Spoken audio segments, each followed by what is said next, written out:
The decay of moral values in all areas of life, the period of deepest German degradation, coincided exactly with the height of Jewish power in Germany.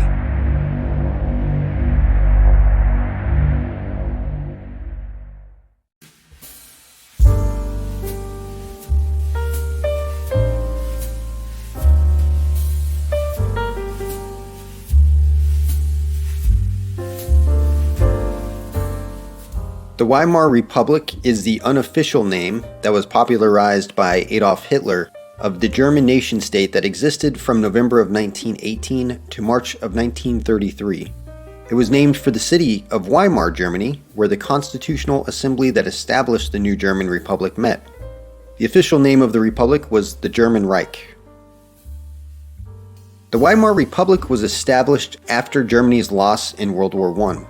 Germany was forced under the Treaty of Versailles to accept full responsibility for the war and pay the debts of all the Allied countries. Being forced to pay these massive debts devastated the German economy and skyrocketed inflation, unemployment, and suicide within Germany. At one point, 40% of Germans were unemployed and many were homeless. In 1932, the German suicide rate was more than 3 times that of Great Britain, and in one 2-year period, Germany had more suicides than there had been deaths of American soldiers in all of World War I. The German currency became the most worthless currency in Europe. A loaf of bread in Berlin that cost around 160 German marks at the end of 1922 cost 200 billion German marks by late 1923. The German people's life savings and purchasing power had melted away over the course of a few months. With a single US dollar being worth 4.2 trillion German marks by November of 1923, foreign currencies had much greater buying power in Germany. So naturally, foreigners flocked to Germany to take advantage of the cheap prices. With these foreigners arriving en masse, Germans desperate for work turned to one of the primary industries the foreigners flocked to Germany for: the sex industry.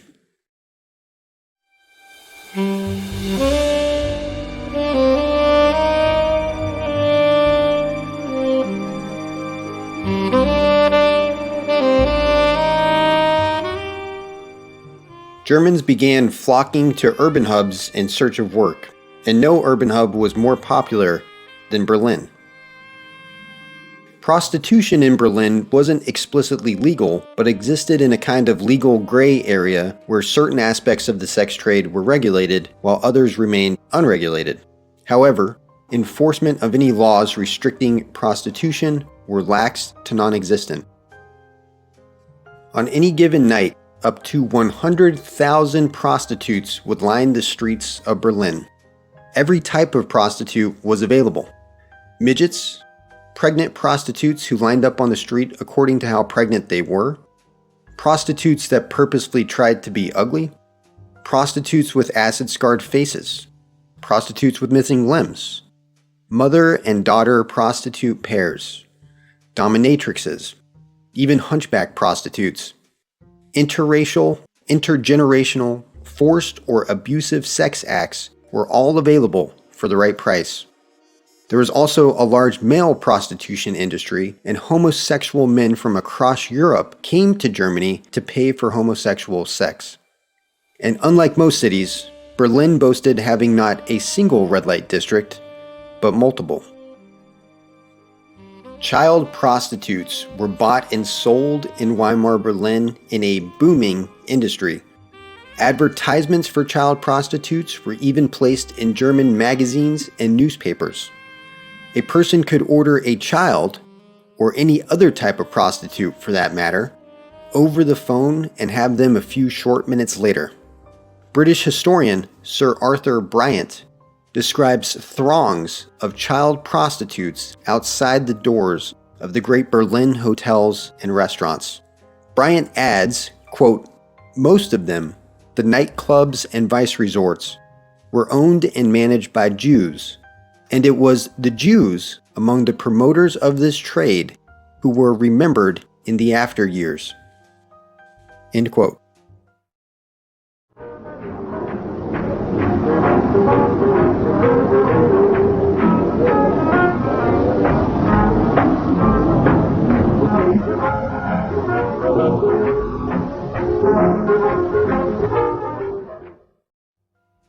There were homosexual, lesbian, and even transsexual bars where, occasionally, public masturbation and orgies took place.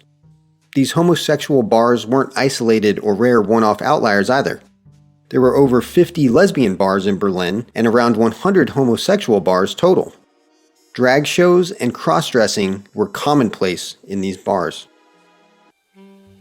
Sexual acts involving torture or acts bringing a victim close to death or even, in some instances, to death were performed in Weimar Germany, called Lustmord. As often happens when violent sexual perversions arise, so too do serial killers playing out their fetishes in reality.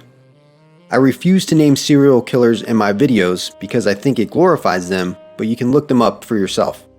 German newspapers devoted entire sections to the violent sexual crimes of these serial killers, and fictionalized accounts of murders sold very well on German bookstands. Serial killers had a romanticized lure around them, very similar to what we see in Western society today. Alongside prostitution and homosexual clubs, porn also enjoyed a golden age during the Weimar Republic. Like prostitution, porn existed in a kind of legal gray area where enforcement of any regulations on it were lax to non-existent. Images could be purchased under the counter at most street media kiosks. According to one report, there were as many as 30 homosexual publications on any given Berlin media kiosk. Above all, pornography featuring models who bore a resemblance to the biggest stars of the day, such as Marlene Dietrich or Greta Garbo, were in the highest demand. Fashion began to blur the lines between masculine and feminine. The female image began to experiment with a more strong-willed, independent tone, and some women began to dress in masculine clothing. Similarly, male fashion began to experiment with feminization, and cross-dressing amongst men began to rise. Berlin's women began to question the need for a man in their lives, and many Berlin women had no desire to start or raise a family. Drug use in the Weimar Republic also ran rampant, and Berlin gained a reputation as a drug-dealing hub around Germany and Europe. Cocaine was the most popular drug in the Weimar Republic and only required a simple prescription from a doctor. That said, opium, a predecessor to heroin, morphine, and amphetamines were all readily available and extensively used as well. The drug usage was so pervasive, there was even experimentation with using drugs for, quote, scientific sexual purposes. One of the chief, quote, scientists behind this experimentation with sex was a man named Magnus Hirschfeld. Magnus Hirschfeld was a homosexual Jew and one of the thought leaders behind the sexual debauchery overtaking Berlin. Hirschfeld had founded political organizations that fought for the rights of homosexuals in Germany well before the Weimar era and as far back as 1896. He led the campaign to overturn a statute of German law called Paragraph 175, which forbid homosexuality in Germany. Hirschfeld would later go on to write a 1914 book called The Homosexuality of Men and Women, in which he attempted to prove homosexuality occurred in every society around the world. Hirschfeld's crowning achievement of debauchery, however, occurred in July of 1919 when he opened the Institute of Sexual Research in Berlin. The Institute's stated purpose was to establish the sexual sciences. And establish the sexual sciences the Institute did. It was at the Institute of Sexual Research where the initial rubric for the innumerable genders we see in leftism today originated. At the Institute, Hirschfeld developed a system which categorized 64 possible types of sexual intermediary, aka genders, and it was Hirschfeld who coined the term transvestite in 1910 and the term transsexual in 1923. The Institute even performed one of the first sex reassignment surgeries. The Institute of Sexual Research also housed a large library for any and all homosexual, transsexual, and erotic literature. The Institute had places for homosexuals to stay overnight, as well as some of the first counseling services specifically tailored to homosexuals. Homosexual-specific medical services were provided in the Institute as well. The Institute also housed the Museum of Sex, an educational resource for the public, which was reported to have been visited by school children. I think the writer Luigi Barzini most succinctly summarized the rampant debauchery that was Weimar Berlin when he said, quote, "I saw pimps offering anything to anybody. Little boys, little girls, robust young men, libidinous women, animals." The story went the rounds that a male goose whose neck you cut at just the right ecstatic moment would give you the most delicious frisson of all, as it allowed you to enjoy sodomy, bestiality, homosexuality, necrophilia, and sadism at one stroke. End quote. A debaucherous infestation had overtaken Berlin, and nowhere was that more evident than in the arts.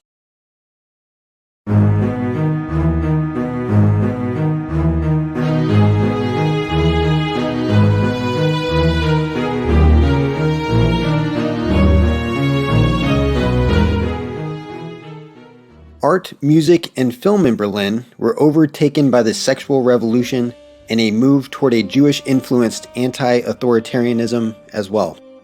The Berlin film industry started releasing risque and homosexual films. The world's first known homosexual film, Anders als die Andern, came out in Berlin during the Weimar era and is the story of a man falling in love with one of his male violin students. The film was written by and featured none other than Magnus Hirschfeld himself. Another film, called Mädchen in Uniform, is about a schoolgirl who falls in love with her female teacher. The two commence a forbidden love and eventually even share an on-screen lesbian kiss on the mouth. The film ends when this lesbian love is exposed and the protagonist attempts suicide. German expressionist cinema also came to prominence in the Weimar Republic. This form of cinema emphasized depicting the artist's inner emotions, no matter how crude those emotions may be, rather than attempting to replicate reality. Two of the three key figures for the German expressionist movement were the Jews Fritz Lang and Robert Wien. The expressionist film Metropolis was one of the biggest films of the Weimar era. Metropolis's content is emblematic of the anti-authoritarian and communist messages of German expressionist cinema. The film takes place in a futuristic city where a beautiful and cultured utopia exists above a bleak underworld populated by mistreated workers. When a privileged young man discovers the grim scene under the city, he becomes intent on helping the workers. He befriends a rebellious teacher, which puts him at odds with his authoritative father. The film was directed by the Jew Fritz Lang and produced by the Jew Erich Palmer. The credits of the films of the Berlin movie industry were also littered with Jews. In fact, in 1931, over 60% of German films were produced by Jews, and 82% of film scripts were written by Jews. In the art scene, a thoroughly anti-authoritarian and communist movement called Dada arose. The Dadaist movement was comprised of artists who rejected the logic, reason, and aestheticism of modern capitalist society, instead expressing nonsense, irrationality, and anti-bourgeoisie protests in their works. Dadaist works opposed any type of authority and made fun of far-right figures, including Hitler himself. According to Wikipedia, some sources claim the Dadaist movement was founded by a group of Jewish modernist artists. In music, one of the most popular singers of the day was a woman who is largely regarded as the first official lesbian of Berlin, named Claire Waldorf. Waldorf dressed masculine and made no secret of her sexuality while actively trying to convert other culturally important women to become lesbian. One culturally important woman Waldorf succeeded in converting to bisexuality was one of the biggest movie stars of the day, Marlene Dietrich. Marlene was famous for pushing social norms and sometimes wore a tuxedo, helping to erode the image of traditionally masculine and traditionally feminine roles. Marlene credits Claire Waldorf as, quote, introducing her to lesbian love. Marlene was openly bisexual and an icon for homosexual women around the world when no other homosexual icons existed. One newspaper dubbed Marlene perhaps the busiest and most passionate bisexual in theatrical Berlin. Anita Berber was one of the most popular nude dancers of the Weimar Republic and danced to songs with titles like Suicide, Morphium, and Madhouse. One of her husbands was also openly homosexual.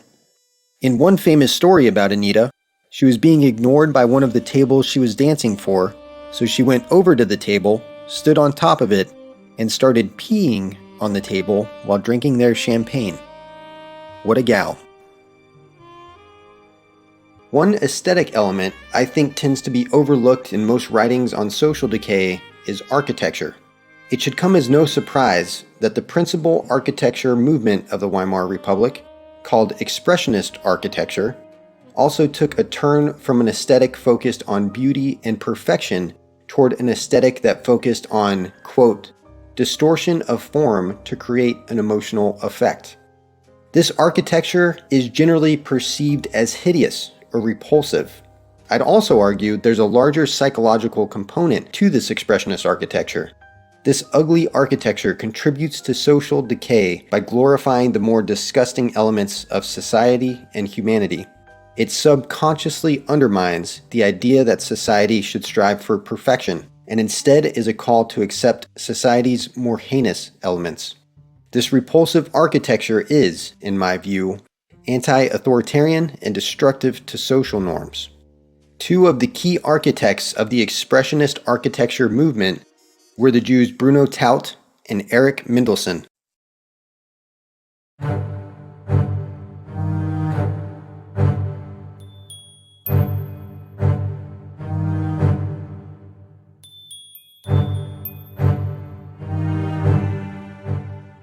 One of the key factors in Hitler's rise to power was his opposition of the Jewish influence inside Berlin.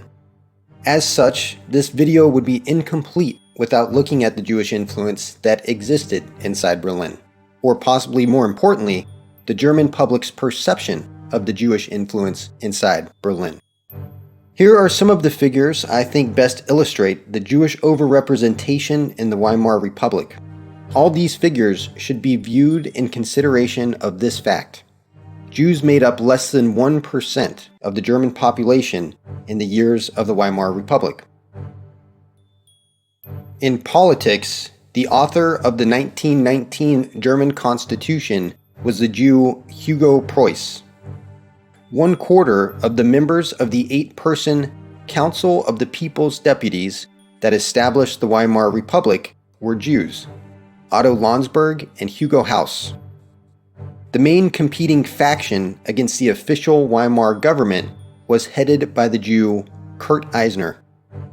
The SPD, or Social Democratic Party of Germany, was the political party that primarily ran the Weimar Republic. 22% of the entirety of the SPD were Jews. The SPD's main political theorist was a Jew, Edward Bernstein. Two of the political thinkers most respected by the SPD were Jews, Ferdinand Lassalle and Leopold Sonnemann.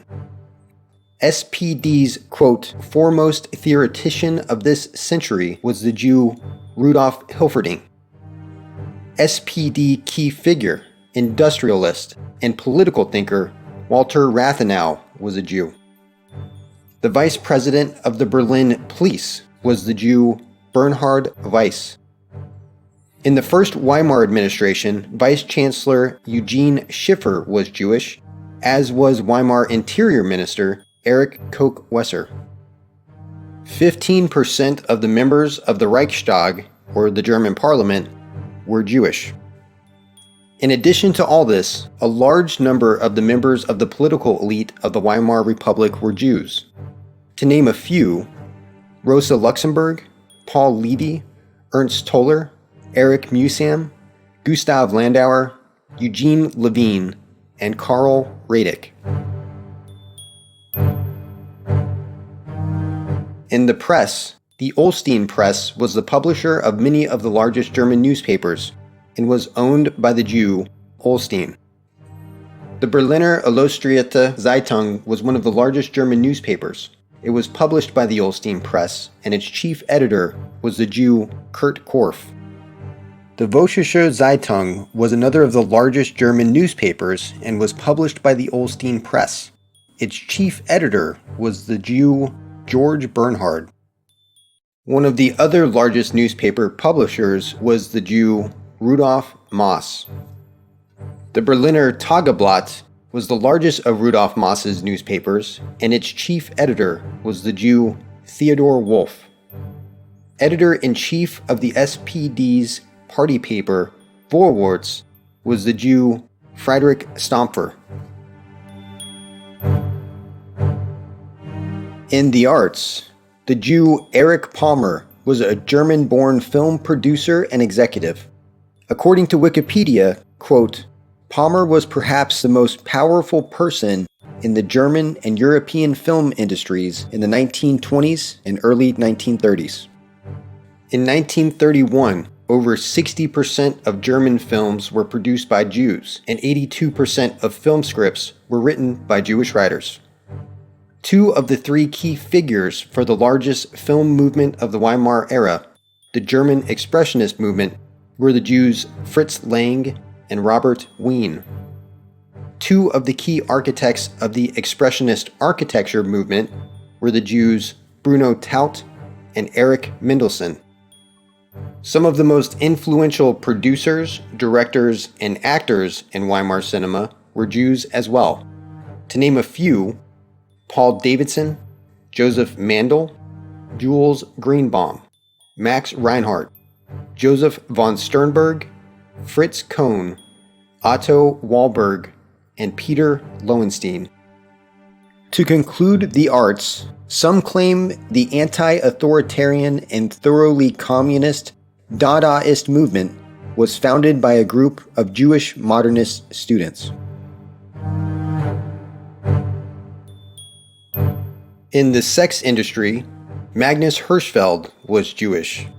He was dubbed the, quote, Einstein of sex. He was president of the World League of Sexual Reform and, of course, founder of the Institute for Sexual Research. Ivan Bloch was Jewish and is often called the first sexologist. And finally, as quoted by Sir Arthur Bryant earlier, quote, most of them, the nightclubs and vice resorts, were owned and managed by Jews, and it was the Jews among the promoters of this trade who were remembered in the after years. End quote. A quick note on these next 5 points. These are not official numbers and are from an NSDAP piece that was distributed in Weimar, Germany. I'm including these numbers because, although I can't be completely sure of their accuracy, I think they most likely do generally represent the amalgamations of Jewish power in Weimar society. And, at the very least, these numbers represent the German public's perception of the Jewish amalgamations of power in Weimar society. 56% of notaries were Jews. 52% of doctors were Jews. 45% of hospital directors were Jews. 48% of lawyers were Jews. And 35% of dentists were Jews. And finally, one last note on the Jews of the Weimar Republic. Many Weimar Jews actively tried to conceal their Jewish identity, and even went so far as bragging to other Jews when Gentiles were unable to identify them. This is one of the reasons that, to this day, it's somewhat difficult to identify who the Jews of the Weimar Republic were. What this means is that, Although the identity of every Jew I listed is verified, there are undoubtedly other prominent and non-prominent Jews I was unable to identify. The provided list should not be viewed as wholly representative of the Jewish influence within Weimar Germany. But even just considering the list provided, you can see the Jewish influence was substantial for a race of people comprising less than 1% of the total German population. This Jewish overrepresentation is even more substantial when you consider that many of the Jewish amalgamations of overrepresentation occurred within many of Germany's most important social, political, and economic institutions. The Weimar Republic was often referred to as the Juden Republic or the Jews' Republic by Germans. I think it's easy to see why.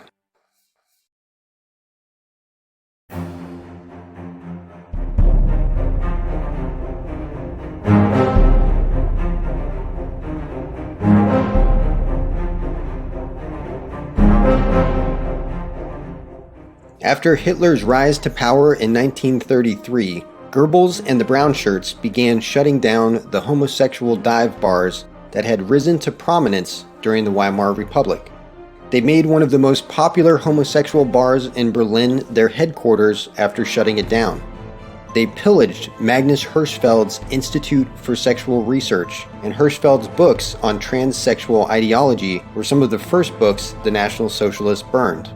From Wikipedia itself, the books the National Socialists burned were writings on sexuality and sexual education which serve the egocentric pleasure of the individual and thus destroy the principles of race and Volk, pornography and explicit literature, pacifist literature, all books degrading German purity, literature by Jewish authors regardless of the field, popular entertainment literature that depicts life and life's goals in a superficial, unrealistic, and sickly sweet manner based on a bourgeoisie or upper-class view of life.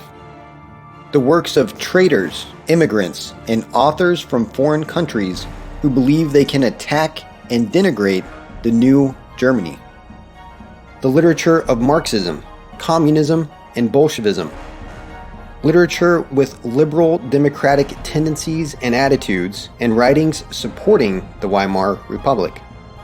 And finally, all historical writings whose purpose is to denigrate the origin, the spirit, and the culture of the German Volk, or to dissolve the racial and structural order of the Volk, or that denies the force and importance of leading historical figures in favor of egalitarianism and the masses, and which seeks to drag them through the mud. Very quickly after Hitler's rise to power in 1933, the chief purveyors of the degeneracy that had overtaken Berlin would leave the city, and National Socialist Germany would rise from its ashes. The rest, as they say, is history.